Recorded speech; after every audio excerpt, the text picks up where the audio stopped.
Olá, pessoal. Meu nome é Francinês e nós vamos iniciar a nossa terceira aula de Zoologia de Invertebrados. Nesta aula, a gente vai abordar o filo dos poríferas. Bom, o que define esse filo? O filo porífera, ele apresenta como principais características essas que estão apresentadas aqui. Popularmente, o filo porífero é conhecido como o filo das esponjas, porque esses organismos, eles apresentam o corpo totalmente perfurado por poros, através dos quais ocorre a entrada de água, a filtração dessa água para a absorção de nutrientes e depois a liberação dessa água de volta para o ambiente. E é devido a essa característica que o filo recebe o nome de porífera, porque o nome porífera vem do latim porus, poro, que significa poro, e ferre, que significa possuir, ou seja, eles possuem o corpo formado por poros. Outra característica importante do filo porífera é que eles não apresentam tecidos verdadeiros nem órgãos.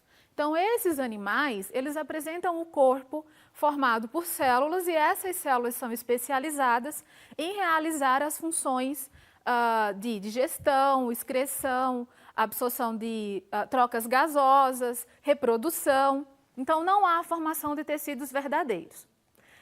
Todos os representantes do filo são sésseis. Essa é uma característica muito peculiar dos poríferas. E, em função dessa característica, durante muito tempo, eles não eram considerados animais. Porque, a olho nu, observando um porífera, a gente não consegue observar nenhum movimento.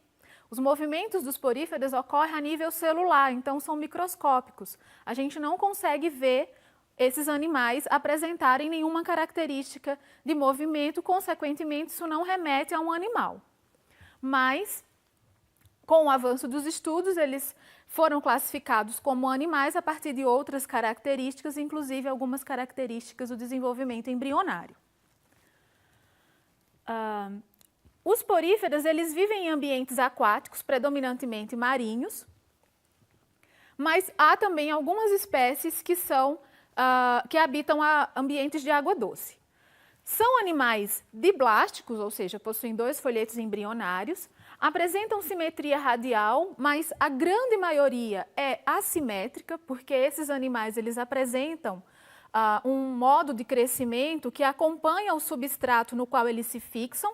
Como são sésseis, eles se fixam em um substrato e o formato do corpo geralmente acompanha o formato desse substrato em alguns representantes do filo porífera. E, em função disso, é bem comum a gente encontrar poríferas que são assimétricos, mas há também alguns que apresentam uma estrutura própria do corpo, geralmente em formato tubular, e a gente vai ver algumas imagens desses animais. Eles podem ser encontrados vivendo isoladamente ou formando colônias.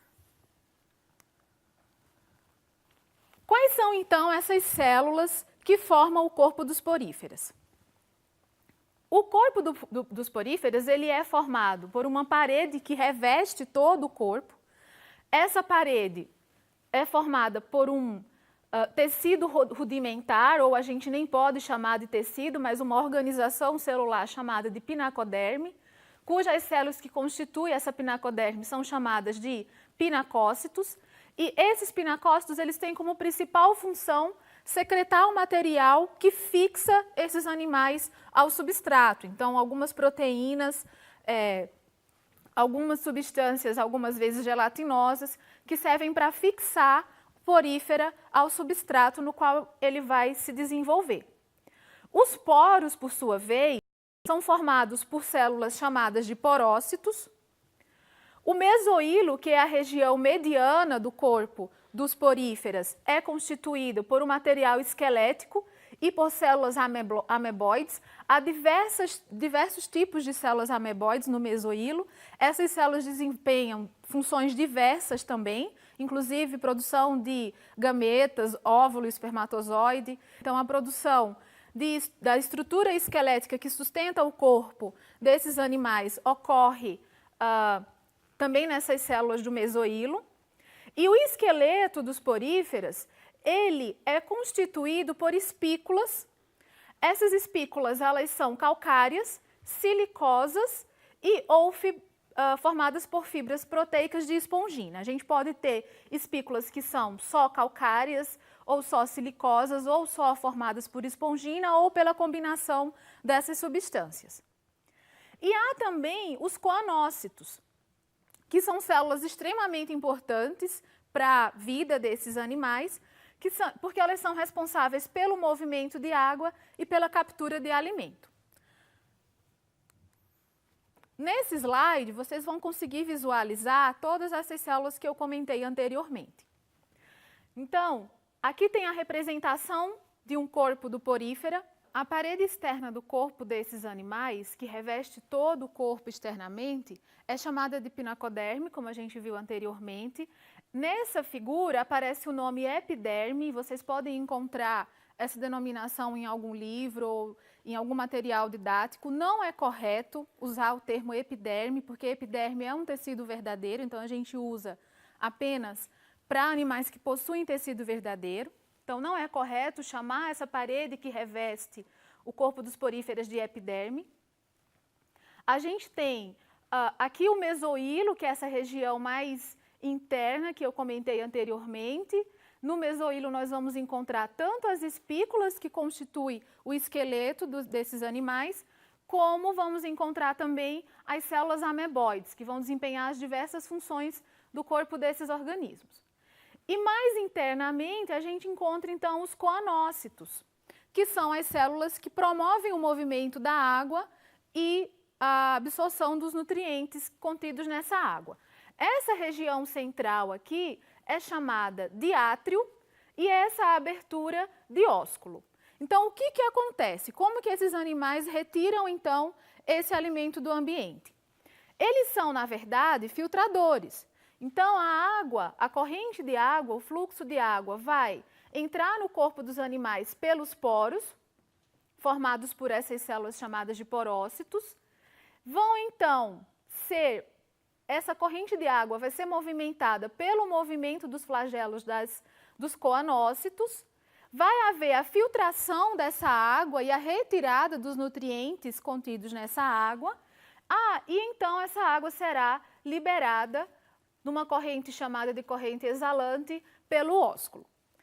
Vamos olhar nessa figura aqui do lado, um pouco mais de perto, a estrutura celular desse coanócito. Então, é uma célula que possui essa região mais circular e depois uma região mais afunilada, chamada de colarinho, e é uma célula flagelada, então uma célula que possui um flagelo. O movimento desse flagelo é que favorece o movimento do fluxo de água. E é nesse colarinho que há a captura dos nutrientes, que podem ser micro-organismos, geralmente componentes do zooplâncton ou do fitoplâncton, organismos unicelulares, que vão ser, então, fagocitados pelo coanócito e, então, digeridos ao nível celular. Pode haver também alguma célula ameboide associada a esse coanócito que vai também atuar nesse processo de digestão e depois distribuição desses nutrientes para as outras células. Então, o fluxo da água, só reforçando, é do meio externo, passa pelos porócitos que formam o poro, chegam ao átrio e é então liberada pelo ósculo para o meio externo, novamente. Nessa imagem, a gente pode observar algumas espículas. Eu gostaria de dar um destaque às espículas que constituem o esqueleto das esponjas, porque essas estruturas elas são muito utilizadas para classificar as esponjas, porque há diversos tipos de espículas com morfologia bastante variada e, geralmente, essa variedade ela é utilizada para classificar esses organismos. Aqui a gente tem exemplos de espículas calcárias e aqui a gente tem o exemplo de espículas de proteína de espongina, que é a espícula das esponjas que são utilizadas como esponjas de banho. Há 3 tipos morfológicos de porífera. Esses tipos morfológicos, eles apresentam um grau de complexidade. Então, o primeiro tipo morfológico é chamado de ascon. Esse tipo morfológico ele apresenta um átrio bastante volumoso e então a água entra pelos poros, é filtrada pelos coanócitos, chega ao átrio e então liberada pelo ósteo. Mas o que acontece nesse grupo? É um grupo que tem uma estrutura mais simples, no entanto, esses organismos, eles apresentam uma dificuldade maior de crescimento. Então, geralmente, as esponjas do tipo ascon vão ser esponjas pequenas, não atingindo mais que poucos centímetros. Por quê? Porque o tamanho do átrio é um complicador para o desenvolvimento desses animais, uma vez que faz com que a quantidade de água que fica parada nessa região seja grande e o número de coanócitos não é suficiente para promover um rápido movimento dessa água. Dessa forma, a absorção de nutrientes é comprometida, ou seja, há uma absorção menor de nutrientes e essas esponjas tendem a crescer menos. O segundo tipo morfológico que a gente encontra de esponja é chamado de síncon. Nesse grupo, nesse tipo morfológico, houve um aumento da complexidade do corpo desses animais. Então, ocorreram dobras nessa parede que forma o corpo da esponja e essas dobras aumentaram a superfície de coanócitos e favorecendo assim uma maior captura de nutrientes. Além disso, há uma redução do tamanho do átrio, o que também favorece e facilita o fluxo de água. Então, dessa forma, a água entra por esses canais, que são chamados de canais radiais, passa pelos coanócitos, chega ao átrio e desse é liberado para o meio externo. Embora na figura não seja tão evidente, o átrio do síncon é muito menor do que o átrio dos tipos ascon. E por isso essas esponjas conseguem atingir um maior tamanho. Por último, a gente tem um tipo que é o leucon, que é um tipo mais complexo ainda, em que o corpo sofreu mais dobraduras, de forma que os coanócitos formam essas câmeras, chamadas de câmeras flageladas.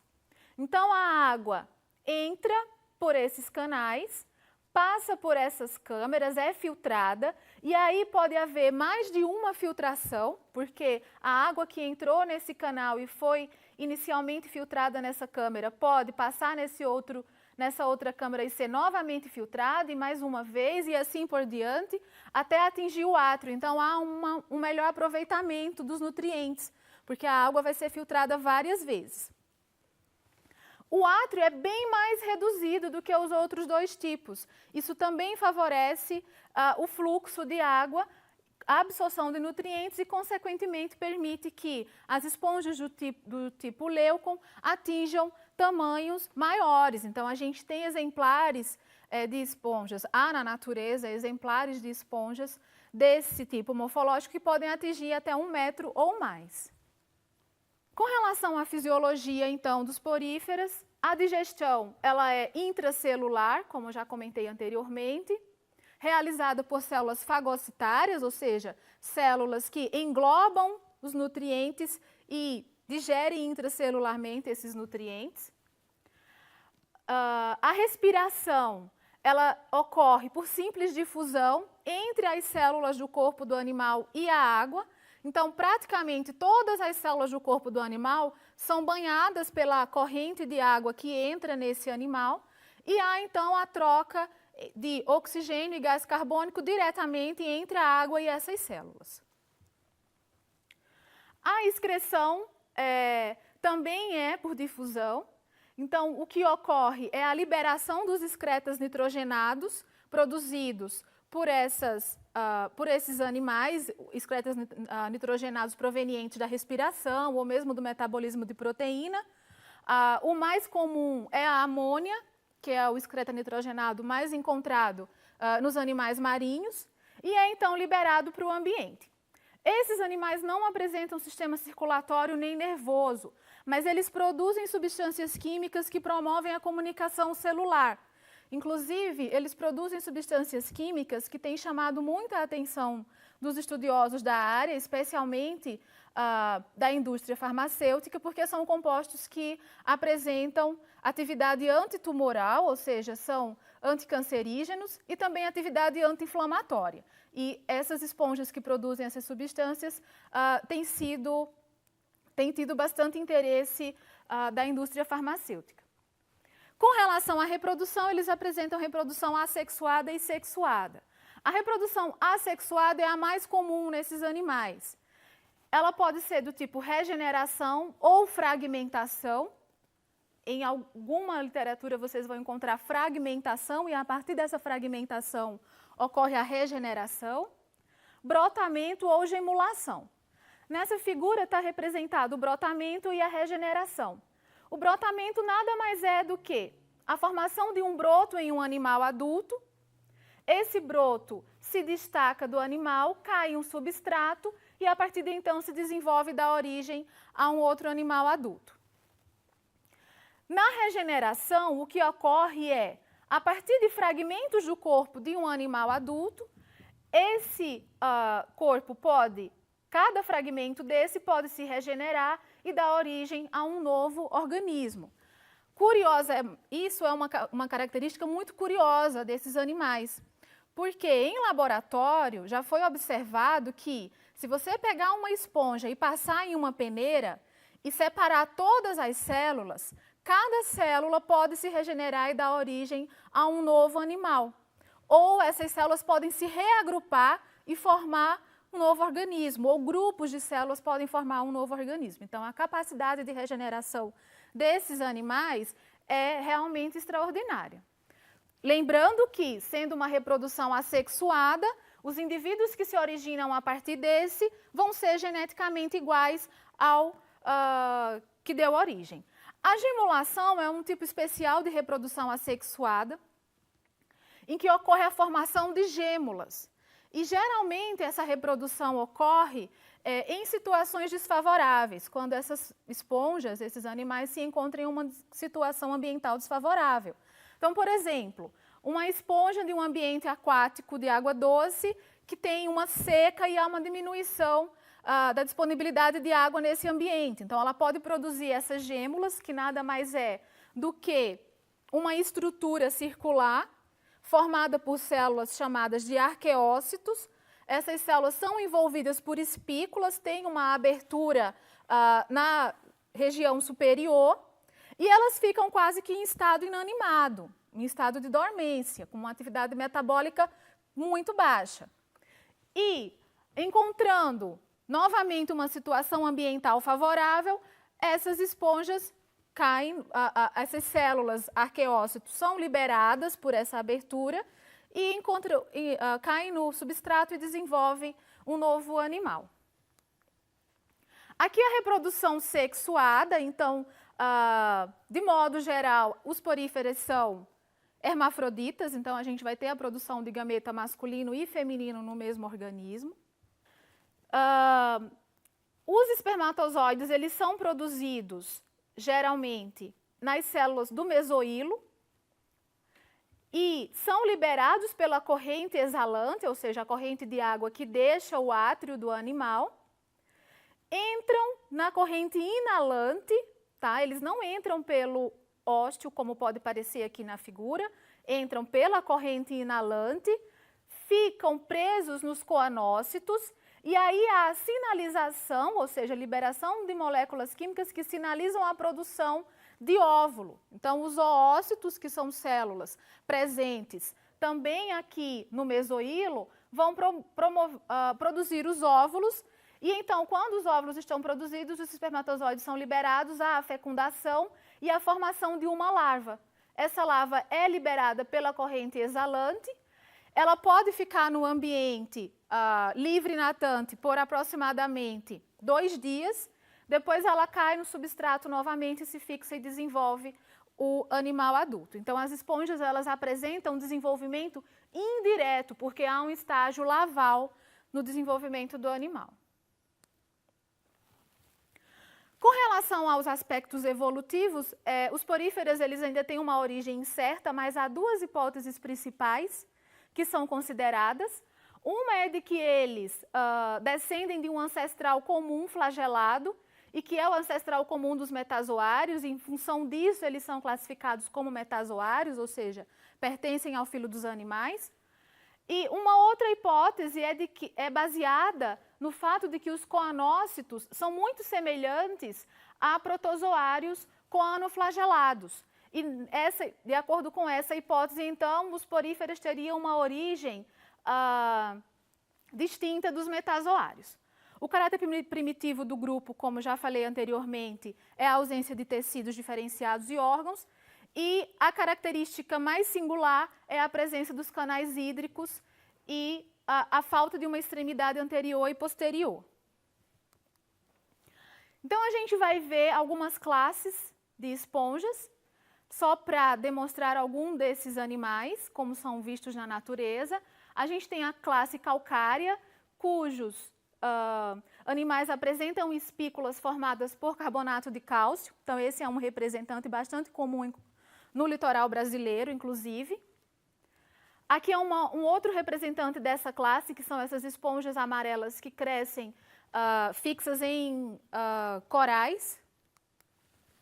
Aqui são representantes da classe Hexactinellida, e essas esponjas apresentam espículas formadas por fibras silicosas, e por conta disso elas são chamadas de esponjas de vidro, o aspecto delas é de vidro.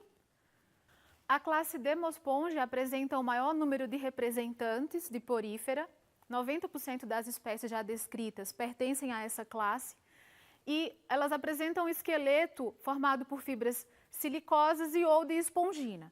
São as famosas esponjas utilizadas para a produção de esponjas de banho. Então, há a pesca dessas esponjas e a produção industrial de esponjas de banho a partir dessas esponjas aqui, justamente por conta dessa composição de fibras de espongina. Essa quarta classe é uma classe menos estudada e menos conhecida em consequência disso, e apresenta esqueleto interno de espículas silicosas, mais espongina, e com um invólucro externo de carbonato de cálcio. Bom, é isso. Muito obrigada pela atenção de vocês, bons estudos e até a próxima.